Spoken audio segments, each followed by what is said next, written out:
مبسملا ومحمدلا ومصليا ومسلما أما بعد قال الله تبارك وتعالى ما كان محمد أبا أحد من رجالكم ولكن رسول الله وخاتم النبيين وكان الله بكل شيء عليما.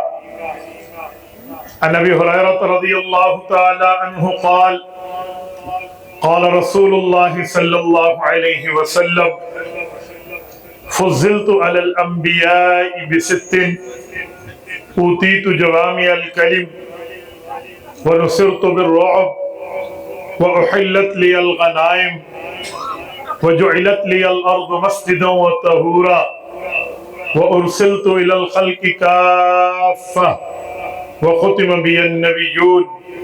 رواه الإمام الهمام المسلم في صحيحه. اللهم صل على محمد وعلى آل محمد كما صليت على إبراهيم وعلى آل إبراهيم إنك حميد مجيد. اللهم بارك على محمد وعلى آل محمد كما باركت على إبراهيم وعلى آل إبراهيم إنك حميد مجيد. میرے معزز دوستو، آج 13 دسمبر 2025 روز ہفتہ ہے اور میں یہاں پشاور کی سرزمین پر سالانہ تحفظ ختم نبوت کانفرنس سے معنون اس خوبصورت پروگرام میں آپ کی خدمت کے اندر موجود ہوں. میرے دوستو، مجھ سے قبل ہمارے بھائی محترم مولانا مفتی محمد ندیم محمودی دامت برکاتہم العالیہ آپ سے محو گفتگو تھے. میں اگرچہ پشتو زبان نہیں سمجھتا، لیکن ان کے استدلالات اور ان کے اشارات سے میں بخوبی سمجھ رہا تھا کہ انہوں نے آپ کو عقیدہ ختم نبوت پر تن من دھن لگانے کی ترغیب دی ہے. یہ بات ذہن میں نشین رکھنی چاہیے کہ عقیدہ ختم نبوت صرف ایک عقیدے کا نام نہیں ہے. عقیدہ ختم نبوت صرف ایک نظریے کا نام نہیں ہے، بلکہ عقیدہ ختم نبوت ہمارے پاک پیغمبر صلی اللہ علیہ وسلم کی عزت کا نام ہے. عقیدہ ختم نبوت ہمارے نبی پاک کی پگڑی، ہمارے نبی پاک صلی اللہ علیہ وسلم کا عہدہ، ہمارے نبی پاک کے منصب کا نام ہے. آج دنیا میں مناصب پر جنگ ہوتی ہے، لیکن وہ دنیاوی مناصب ہے. ہمارے نبی پاک کا عقیدہ ختم نبوت کا معاملہ یہ دنیاوی مسئلہ نہیں، ایمانی روحانی اسلامی نظریہ ہے کہ یہ نبی پاک علیہ السلام کا تاج سلطانی ہے. میرے دوستو، اہل ایمان کا نظریہ ہے کہ اگر کوئی شخص اللہ کی ذات کے بارے تمام عقائد کو تسلیم کرے کہ اللہ مالک ہے، خالق ہے، رازق ہے، جبار ہے، قہار ہے، اللہ حی بھی ہے، محیی بھی ہے، ممیت بھی ہے، سب کچھ مانے، لیکن وہ توحید نہ مانے، تو ہم ایسے علماء کی بنیاد اور علماء کی زبان میں کہتے ہیں تیرا اسلام سے کوئی واسطہ نہیں ہے، کیونکہ بنیاد توحید ہے، تو نے اسے تسلیم نہیں کیا تو باقی عقائد کا معاملہ تو اس کے بعد ہے. ایسے ہی اللہ کی ذات میں جیسے توحید بنیادی نظریہ، رسول اللہ صلی اللہ علیہ وسلم کی ذات اقدس کے عقائد کے معاملے میں عقیدہ ختم نبوت بنیادی عقیدہ ہے. کوئی آدمی سرور کائنات صلی اللہ علیہ وسلم کے بارے جتنی عزت اور احترام کے الفاظ بولے، نبی پاک صلی اللہ علیہ وسلم کے مرتبات، مقامات، درجات، معجزات جتنے ماننا چاہے مانتا رہے. وہ یہ مانے کہ نبی پاک نے ہجرت کی، نبی پاک پر قرآن اترا، حضور پاک صاحب الغار ہیں، نبی پاک صاحب الہجرت والمعراج ہیں، حضور پاک امام الانبیاء ہیں، امام القبلتین ہیں، نبی پاک صلی اللہ علیہ وسلم قیامت میں سفارش کرائیں گے جب کسی کی سفارش نہیں چلے گی. حضور صاحب مقام محمود ہے, وہ یہ سب کچھ مانے لیکن عقیدہ ختم نبوت ماننے میں ڈنڈی مار جائے, عقیدہ ختم نبوت کے تسلیم کرنے میں وہ پس و پیش سے کام ملے, عقیدہ ختم نبوت کے معاملے میں ڈھیلا پن اختیار کر لے, تو اہل اسلام اسے کہتے ہیں جیسے خدا کی ذات کے بارے میں جملہ قاعد ماننے والا الا توحید قبول کر کافر ہے, ایسے ہی رسول اللہ صلی اللہ علیہ وسلم کی ذات کے بارے میں جتنی عزت اور احترام کی بات کرو, عقیدہ ختم نبوت کے انکار کرو گے تو اسلام کے دائرے سے باہر چلے جاؤ گے.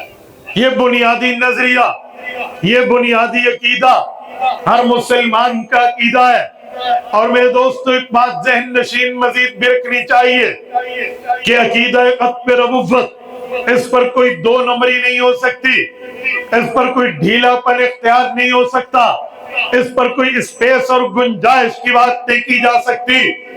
جب ہم عقیدہ ختم نبوت کی مضبوطی پر بات کرتے ہیں, کچھ لوگ جن کے سینے میں, جن کے دل میں, جن کا مطمع نظر دین کا درد ہوتا ہے, دین کا علم نہیں ہوتا, تو وہ کہتے ہیں علماء سختی کرتے ہیں.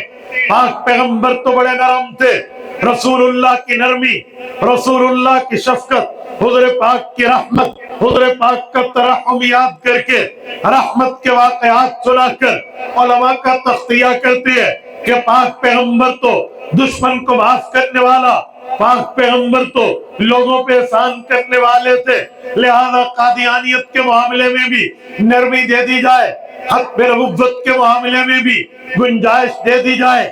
پیغمبر کی نرمی ہے تو نبی کی وارث کی بھی نرمی ہونی چاہیے. پشاور کے روشن ضمیروں میں اس بات کا جواب دینے لگا ہو, یہ غلط فہمی ہمارے معاشرے میں عام ہے. اے کاش تمہارے دل میں جس طرح دین کا درد ہے اسی طرح دین کا علم بھی ہوتا تو کبھی یہ اعتراض نہ کرتے. پاک پیغمبر کی نرمی کہاں ہے, پاک پیغمبر کی سختی اور مضبوطی کہاں ہے؟ اس میں زمین و آسمان کا فرق ہے, بعد المشرقین کی مسافت ہے. ایک شریعت کے جز کا نام مسائل ہے, ایک شریعت کے جز کا نام عقائد ہے. عقائد پلس مسائل یہ ملتے ہیں, شریعت معرض وجود میں آتی ہے. رسالت باب کی نرمی ہے, عقائد کے باب میں نہیں, مسائل کے باب میں نرمی ہے. مسائل میں توسع ہے, مسائل میں گنجائش ہے, مسائل میں اسپیس ہے, مسائل کے معاملات شفقت و رحمت سے دیکھے جاتے ہیں. مسائل میں رسول اللہ نے نرمی دی ہے, مسائل میں رسول اللہ نے شفقت کی ہے, مسائل میں رسالت مآب علیہ السلام نے گنجائش اور اسپیس دی ہے. آج عالم نبی کا وارث ہے, یہ بھی مسائل میں جہاں تک ممکن ہوتا ہے نرمی کی بات کرتا ہے, جہاں تک اس کے لیے ممکن ہوتا ہے یہ رحمت اور گنجائش اور اسپیس کی بات کرتا ہے, کیونکہ ہمارے پاس سند موجود ہے, ہمارے پاس پوری ترتیب موجود ہے کہ رسالت مآب نے جہاں مسائل میں نرمی دینی تھی دے دی, اپنی ذات کے معاملات میں ذاتی حیثیت سے بات میں نرمی دینی تھی رسول اللہ نے دے دی ہے. لیکن شریعت کا بنیادی جز یہ عقائد ہے. عقائد کے باب میں, عقائد کے میدان میں, عقائد کے معاملے میں رسول اللہ سے نرمی کسی جگہ ثابت نہیں ہے. عقائد کے معاملے میں رسول اللہ سے گنجائش کسی جگہ ثابت نہیں ہے. عقائد کے مسئلے پہ رسول اللہ مضبوط نظر آتے ہیں. آج پوری شریعت کے اندر دنیا اسلام میں اہل اسلام کا چیلنج ہے, عقائد کا مسئلہ ہو رسول اللہ کی نرمی دکھا دو, تمہاری بات ہوگی تسلیم ہم کریں گے. لیکن آپ تمام آیات قرآنیہ کھنگال لیجئے, تمام احادیث نبویہ اٹھا لیجئے, تمام دلائل شریعت کو ازبر کر لیجئے, کسی جگہ آپ کو نہیں ملے گی کہ مسئلہ عقیدے کا ہو اور رسول اللہ نرمی دے دے. آج ہمیں کہا جاتا ہے آپ عقیدے میں نرمی دے دے, جہاں حضور نے نرمی دی ہے وہ مسائل ہیں. علماء بھی مسائل میں نرمی دیتے ہیں. جہاں حضور نے مضبوطی دکھائی ہے وہاں مولوی کی جرت نہیں ہے, وہ ہم نہ کہ در یتیم سے آگے بڑھے وہاں مفتی کی ہمت نہیں ہے وہ سرور کائنات کے مقابل آئے. یہاں کسی نبی کے دین کے وارث کی یہ سکت طاقت قوت پاور نہیں ہے کہ وہ رسالت مآب کے اپوزٹ آئے, حضور کی اپوزیشن بنے, حضور عقائد میں مضبوطی رکھے, وہ عقائد میں نرمی دے. اگر عقائد میں حضور کا وارث نرمی دے گا یہ پاک پیغمبر کا وارث نہیں کہنا سکتا. یہ اگر پاک پیغمبر کا وارث ہے تو وراثت ملتی ہے جو مورث چھوڑ کے جاتا ہے. اگر کسی کے والد نے وراثت میں باغ چھوڑا ہے تو بھینس نہیں چھوڑی تو وارث کو بھینس نہیں مل سکتی, وہی باغ ملے گا. باپ نے جائیداد چھوڑی ہے وہ مورث ہے, وارث کو وہی چیز ملے گی جو ابا چھوڑ کے گیا ہے. رسالت مآب دین اسلام کے مورث ہیں, علماء دین کے وارث ہیں. العلماء ورثۃ الانبیاء, علماء انبیاء کے وارث ہیں. اگر انبیاء نے دین میں نرمی عقائد میں دی ہوتی علماء دیتے. علماء کرام اپنی طرف سے بات نہیں کرتے. حکیم الامت حضرت مولانا اشرف علی تھانوی نور اللہ مرقدہ امداد الفتاوی کی 5ویں جلد میں ایک مسئلے پہ بات کرتے ہوئے قادیانیت کے عنوان پہ مولانا عبد الماجد دریاوادی رحمت اللہ علیہ کے سوال کا جواب دیتے ہیں. فرماتے ہیں مولانا ایک لفظ بالنون ہے, ایک لفظ بالتا ہے, نون سے لکھا جاتا ہے, ایک تا 2 نقطوں کے ساتھ لکھا جاتا ہے, ایک بنانا ہے ایک بتانا ہے. فرمایا مولوی مسئلہ نون والا نہیں, بنانے والا نہیں, یہ بتا والا ہے, بتانے والا ہے, جو حضور نے سنایا ہے مولوی بتائے گا. ہم سے آپ کس بنیاد پہ قادیانیت کے لیے نرمی مانگ رہے ہیں؟ ہم سے عقائد کے مسئلے میں کس بنیاد پہ نرمی مانگ رہے ہیں؟ یاد رکھیں عقائد کے مسئلے پہ نرمی نہیں دی جائے گی کیونکہ رسول اللہ نے عقائد پہ مضبوطی دکھائی. میرے دوستو, حضور پاک کے عقائد کی مضبوطی کی میں 1-2 مثالیں آپ کی خدمت میں عرض کروں. قرآن کریم کھولیے, آخری پارہ کھولیے, آخری 10 سور کھولیے. جو سہروزے میں پہلی دفعہ بھی جائے تو ہمارے تبلیغی جماعت کے دوست اسے آخری 10 سورتیں یاد کراتے ہیں. اس میں ایک سورت کا نام سورت الکافرون ہے جس کا ترجمہ ہے کافروں کے بارے میں اتری ہوئی سورت. آپ کبھی سوال کیجئے علماء سے کہ سورت الکافرون کا کیا معنی؟ کافروں کو کافر کہہ کر اس سورت نے خطاب کیا ہے. کافر کو کافر کہیں وہ تو چڑ جائے گا, کافر کو کافر کہیں وہ تو لڑ اور بھڑ جائے گا. تو یہ سورت الکافرون شروع ہوتی ہے قل یا ایھا الکافرون, اے کافروں. کیوں ان کو کافر کہہ کر کیوں مخاطب کیا گیا؟ کافر کہہ کر اناؤنسمنٹ کس چیز کی گئی؟ کافر کافر کہہ کر تبلیغ کا انداز تو نہیں ہوتا. کسی کو کافر ڈکلیئر کر کے ترغیب نہیں دی جا سکتی. پھر سورت الکافرون کیوں اتری؟ قل یا ایھا الکافرون کی بات کا مطلب کیا ہے؟ پشاور کے دوستوں ذرا آئیے, میں 1400 سال پہلے آپ کو مکہ مکرمہ کے دار ارکم کے اوپر لے کے جانا چاہتا ہوں جہاں سرور کائنات موجود ہیں. مکہ کے کفار جناب ابو طالب بن عبد المطلب کے پاس آتے ہیں, اپنے بھتیجے سے ٹیبل ٹاک کرا لو, اپنے بھتیجے سے مذاکرات کرا لو, اپنے بھتیجے سے ہماری گفتگو کرا لو. ہم گفتگو چاہتے ہیں, سادہ پیس امن کے لیے چاہتے ہیں, چاشنی کے لیے چاہتے ہیں, سکون کے لیے چاہتے ہیں. مکہ کی وادی لڑائیوں والی بن گئی, کہیں سے توحید کا اعلان ہے, کہیں سے شرک کی باتیں ہیں. یہ وفد کہتا ہے, یہ ڈیلیگیشن کہتا ہے, یہ کافروں کا جم گٹھا ابو طالب کو کہتا ہے صلح کرا دو. درمیانی راہ نکلوا دو، کوئی نرمی کا معاملہ ہوگا۔ مکہ کی وادی ایک عرصے کے بعد معاملہ سکون کا دیکھے گی۔ جناب ابو طالب رسول اللہ کے پاس آتے ہیں، حضرت رسول اللہ سے گفتگو کرتے ہیں، رسالت مآب سے بات فرماتے ہیں۔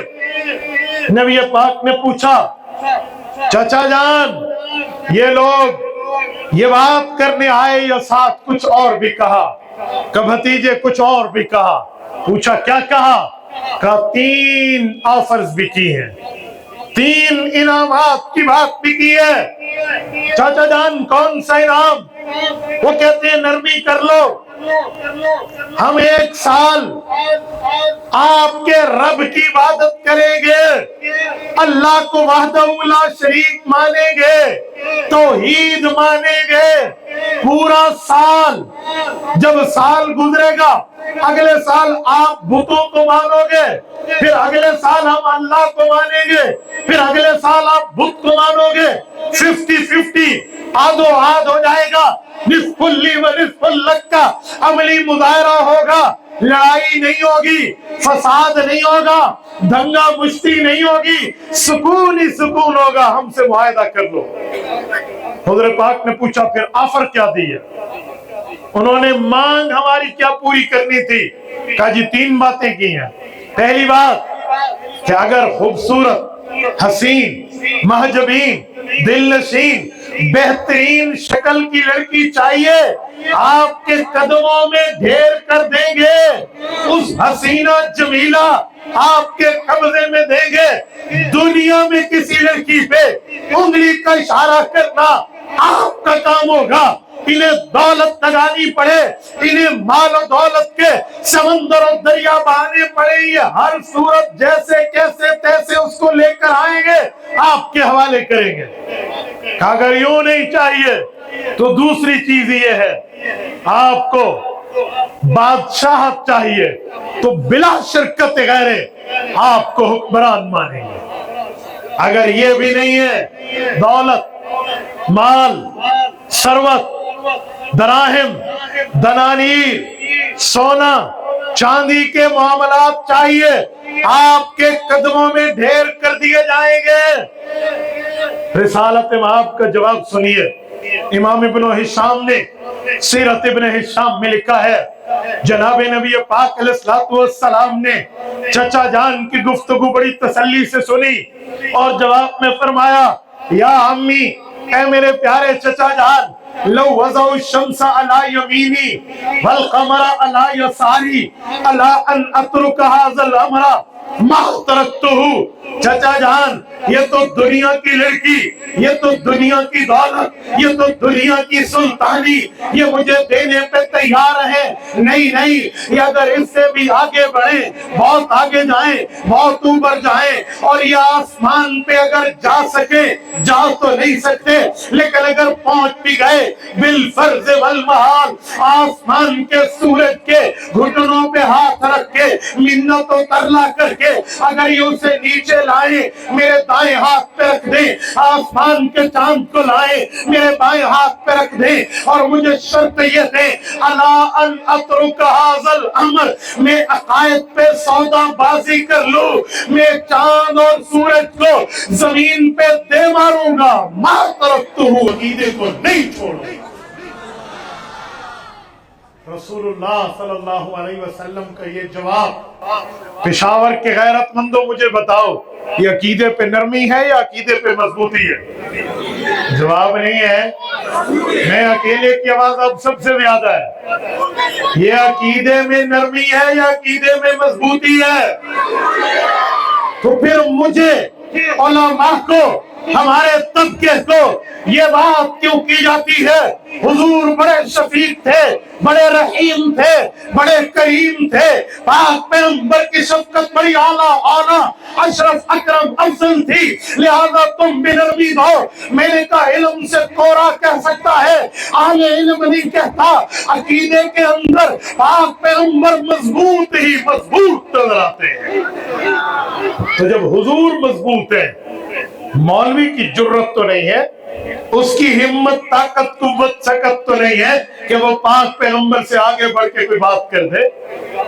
میرے دوستو، قرآن پاک یہاں اترا ہے، یہ سورۃ الکافرون یہاں نازل ہوئی ہے۔ فرمایا اعلان کر دیں، قل، پاک پیغمبر فرما دیں، یا ایھا الکافرون، اے کافروں، لا اعبد ما تعبدون، میں تمہارے بتوں کی عبادت نہیں کرتا، ولا انتم عابدون ما اعبد، اور تم بھی میرے اللہ کی عبادت نہیں کرتے۔ مجھے اجازت دو، میں تھوڑی اس کی شرح کرنے لگا ہوں، کان کی کھڑکی کھول کے دل تک اس شرح کو راستہ دینا۔ حضور اعلان کرتے ہیں، قل یا ایھا الکافرون، رب نے فرمایا اے کافرو، یہ کافر کیوں کہا ہے؟ وہ تو توحید ماننے آئے تھے، کافر کا اعلان کیوں کیا ہے؟ وہ تو اللہ کو ماننے آئے تھے، پھر یہ کیوں فرمایا وَلَا أَنْتُمْ عَابِدُونَ مَا أَعْبُدُ، تم اللہ کی عبادت نہیں کرتے، حالانکہ وہ اللہ کی عبادت کے لیے پہنچے تھے، اللہ کی بندگی کے لیے آئے تھے، رب کریم کی پرستش کے لیے وفد کو لائے تھے۔ پھر کیوں کہا کہ تم اللہ کی عبادت نہیں کرتے؟ پھر کیوں کہا کہ تم کفار ہو، تم منکر ہو، تم کافر ہو؟ اس کا ایک ہی جواب ہے، ایک ہی آنسر ہے کہ یہ اللہ کی عبادت کے لیے تو آئے تھے، بندگی کے لیے تو آئے تھے، لیکن عقیدے پہ شرط رکھی تھی، عقیدے پہ ڈنڈی ماری تھی، عقیدے کو وقت کیا تھا، عقیدے کی ٹائمنگ طے کی تھی۔ یہ صرف ایک وقت کے لیے توحید کے متوالے بننے آئے تھے، ایک موقع کے لیے توحید کو تسلیم کرنے آئے تھے۔ یہ توحید اللہ کے ہاں توحید نہیں ہے، یہ کلمہ رب کے ہاں کلمہ نہیں ہے، یہ عبادت اللہ کے ہاں عبادت نہیں ہے۔ عبادت اسے کہتے ہیں، توحید اسے کہتے ہیں، کلمہ اسے کہتے ہیں جو بغیر شرط کے مانا جائے۔ پتہ چلا ایک بندہ عقیدہ مانے، توحید مانے، دین کی بات کرے، بندگی کی بات کرے، پرستش کی بات کرے، کلمے کی بات کرے، تسلیم کی بات کرے، امتیاز کی بات کرے، ماننے کی بات کرے، اور اس تمام معاملے کے لیے خود چل کے آئے، لیکن عقیدے پہ ڈنڈی مارے۔ قرآن کی نظر میں وہ قل یا ایھا الکافرون ہے۔ ہم کس بنیاد پہ اسے نرمی دے دیں؟ ہم کوئی اپنی ماں کے پیٹ سے دین لے کر آئے؟ ہم کوئی خلازات مذہب لے کر آئے ہیں کہ گھر میں 4 مولویوں نے آپس میں بیٹھ کے مذہب کریٹ کیا، دین بنایا، اور ہم اس طرح بنا کے اس کو جیسے پھیرنا چاہیں پھیر دیں؟ جی نہیں، یہی زندگی ہے، اپنی طرف سے دین بنانا۔ حضرت شاہ ولی اللہ محدث دہلوی رحمہ اللہ مسند الہند ہے، زندگی کی تعریف کرتے ہوئے کہتے ہیں، فرمایا والزندیق هو يفسر غیر ما فسره الصحابہ والتابعون واجتمعت الامة علیہ۔ کہ اے لوگو، اسلام میں ایک کافر ہے جس کافر کو زندیق کہتے ہیں، وہ کافر اکبر ہے، کافر اعظم ہے، سب سے بڑا کافر ہے۔ فرمایا وہ کافر وہ ہے جو دین کی ایسی وضاحت، دین کی ایسی تشریح، دین کی ایسی تفسیر، دین کی ایسے ایکسپلینیشن کرے جو اللہ نے نہیں بتائی، رسول اللہ نے نہیں بتائی، حضور کی جماعت نے نہیں بتائی۔ تو پھر آپ ہمیں نرمی کی طرف لے جا کر عقائد کے باب میں زندگی کا توق پہنانے کے لیے آفر کر رہے ہیں کہ ہم اپنے گلے میں زندگی کا توق پہن لیں؟ یہ نہیں ہو سکتا۔ نو کمپرومائز آن دس میٹر، اس پر آپ کبھی ہم سے صلح جو ہونے کی بات نہیں کر سکتے۔ آؤ میں حدیث پاک پڑھنے لگا ہوں۔ صحیح بخاری جلد نمبر 2 کتاب المغازی باب وفد بنی حنیفہ، حضرت عبداللہ ابن عباس رضی اللہ عنہما راوی ہیں۔ حضرت امام بخاری لائے ایک تفصیلاً میں ایک نقطہ محل استشہاد کے طور پہ پڑھنے لگاؤں۔ بنو حنیفہ کا ڈیلیگیشن وفد آیا، نمائندہ وفد مسلمہ آیا، اور آ کر کہنے لگا میں ایمان لانا چاہتا ہوں، جی آؤ، ویلکم، خوش آمدید، جی آیا نو خیر راغلے، ایمان لاؤ. کہنے لگا کچھ بات ہے کرو. کہتے بات یہ ہے آپ کے اوپر کلمہ پڑھوں گا اللہ کے نبی، لیکن آپ دنیا سے چلے گئے تو آپ کے بعد نبی مسلمہ کہتے ہیں میں بنوں گا. حضور پاک نے نفی میں سر مبارک ہلایا، فرمایا یہ نہیں ہو سکتا. وہ کہنے لگا ٹھیک ہو گیا، اتنا بڑا میں مطالبہ کر بیٹھا، میں ویڈرالنگ پوزیشن پیچھے ہٹتا ہوں. کہا مجھے آپ کے بعد نبوت دنیا کے لوگوں کی نہیں چاہیے، just for only my family، مجھے صرف میری فیملی، خاندان، قوم، قبیلہ کی نبوت چاہیے. آپ کے بعد میں اپنی قوم، قبیلے کا نبی ہوں گا. آپ خاتم النبیین پوری دنیا کے، میں صرف 4 بندوں کا جو میری قوم، قبیلہ، ان کا نبی بنا دے. حضور پاک کے لیے عبداللہ ابن عباس کہتے ہیں فی یدہ جریدہ فہو ینکث صلی اللہ علیہ وسلم، فرمایا حضور پاک کے ہاتھ مبارک میں اس وقت ایک درخت کی ٹہنی کی چھڑی تھی.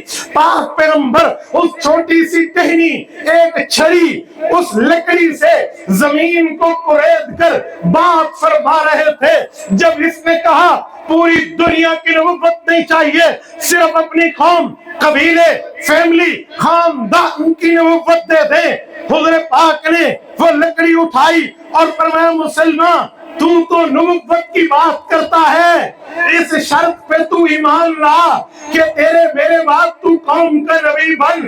رب کریم کی ذات مجھے اس شرط پہ تمہیں یہ لکڑی بھی دینے کی اجازت نہیں دیتی.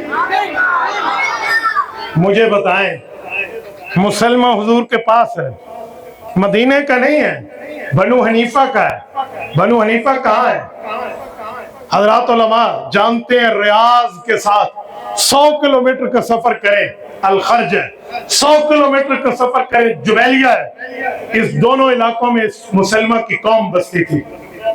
میں نے دونوں جگہ کئی دفعہ کے سفر کر کے وزٹ کیا ہے، دیکھا ہے. جنگ یمامہ کی جگہ یہاں کا رہنے والا تھا، 1100 کلومیٹر کا سفر کر کے مدینہ آیا تھا. مہمان تھا.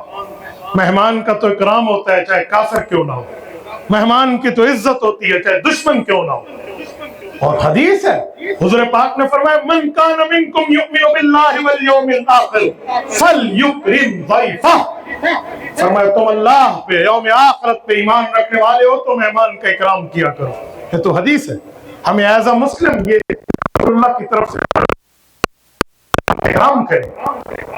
تو وہی پاک پیغمبر جو مہمان کے اکرام کی بات کرے چاہے وہ غیر مسلم کیوں نہ ہو، لیکن حضور پاک اس کو اس طرح جواب دے رہے ہیں کہ 100% زیرو، آگے کچھ ہے ہی نہیں.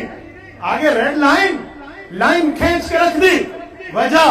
وجہ مسائل نہیں ہے، یہ عقائد ہیں. مسائل میں نرمی ہوتی ہے، عقائد میں مضبوطی ہوتی ہے.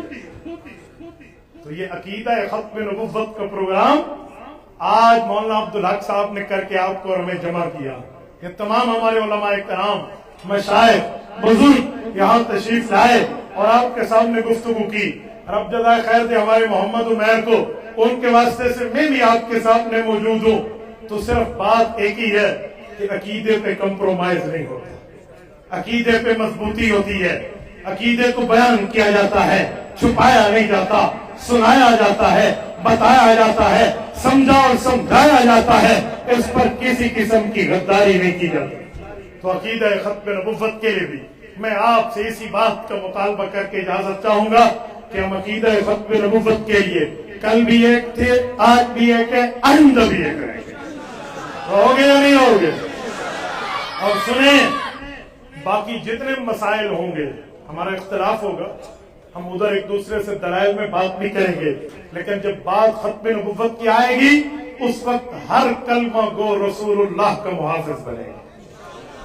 کل 1974 میں ہماری قیادت نے، مولانا مفتی محمود رحمہ اللہ کی قیادت میں، تمام مسالک بریلوی دیوبندی اہل حدیث نے مل کے مرزا قادیانی کی منجی ٹھوکی گی، ٹھوکی تھی. آج بھی اگر قادیانیوں نے سر اٹھایا تو تمام مسلمان ایک ہو کے ان کی منجی ٹھوکیں گے. چلیں گے انشاءاللہ. اس کے لیے تگ و دو کریں گے. اس کے لیے اولاد تک لگانی پڑی لگاؤ گے, مال تک لگانا پڑا لگاؤ گے, تن من دھن لگانا پڑا لگاؤ گے. اس کے لیے میں روڈوں پہ نکلنا پڑا نکلو گے. اس آئین کے تحفظ کے لیے قائد ملت اسلامیہ مولانا فضل الرحمان, جمعیت علماء اسلام, آٹھویں مجلس تحفظ ختم نبوت نے اگر کال دی آؤ گے. جزاکم اللہ. اگر آپ کا یہی اعلان ہے تو میں یہ کہہ کر بات ختم کر رہا ہوں, جاؤ جا کے مہر طاباں سے کہہ دو, جاؤ جا کے مہر طاباں سے کہہ دو تم اپنی کرنوں کو گن کے رکھو, میں اس جہاں کے ذرے ذرے کو خود چمکنا سکھا رہا ہوں. اقول قولی ھذا واستغفر اللہ وآخر دعوانا ان الحمد للہ رب العالمین.